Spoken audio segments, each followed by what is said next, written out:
নমস্কাৰ। আজি এনেকুৱা এগৰাকী ব্যক্তিৰ কথা আপোনালোকৰ আগত ক'ম, যিগৰাকী ব্যক্তিৰ নাম আপোনালোকে শুনিছে। ব্যক্তিগৰাকীৰ নাম হ'ল ৰতন টাটা। তেখেতে প্ৰমাণ কৰি দিছিল যে আত্মবিশ্বাস থাকিলে অসম্ভৱকো সম্ভৱ কৰি তুলিব পাৰি। আজি তেখেতৰ জীৱনৰ এটা কাহিনী আপোনালোকৰ আগত ক'ম। 1998 চনত তেখেতৰ জীৱনলৈ এক ধুমুহা আহিল। তেওঁৰ এটা সপোন আছিল গাড়ী বনোৱা। তেখেতে 1998 চনত এখন ইণ্ডিকা গাড়ী বনাইছিল। কিন্তু সেই গাড়ীখন এদিন ইমানেই বেছি ফ্লপ মাৰিলে যে গোটেই টাটা কোম্পানী এদিন ধ্বংস হৈ গৈছিল। আৰু তেতিয়াই ৰতন টাটাৰ সপোন ভাঙিছিল, হৃদয় ভাঙিছিল। তেতিয়া ৰতন টাটাক একাংশই কৈছিল যে আপোনাৰ যিটো কোম্পানী আছে এইটো বেলেগ কোম্পানীক বিক্ৰী কৰি দিয়ক। তেতিয়া তেওঁ বিদেশলৈ গ'ল আৰু বিদেশৰ ফৰ্ড নামৰ এটা ডাঙৰ গাড়ীৰ কোম্পানীক তেওঁৰ টাটা কোম্পানীটো বিক্ৰী কৰাৰ কথা ক'লে।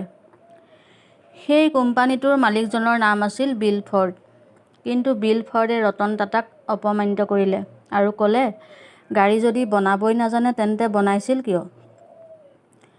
তেনেকৈ ৰতন টাটাক বেয়াকৈ ঠাট্টা কৰি কোৱাৰ বাবে ৰতন টাটাই মনত বহুত আঘাত পালে আৰু তেওঁ পুনৰ ভাৰতলৈ ঘূৰি আহি সংকল্প ল'লে যে মই টাটা কোম্পানীক বিক্ৰী হ'ব কেতিয়াও নিদিওঁ, পুনৰ ঠন ধৰি উঠিব দিম।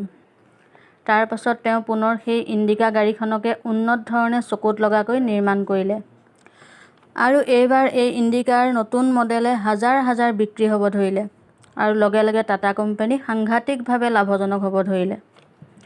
অৱশেষত কি হ'ল জানেনে?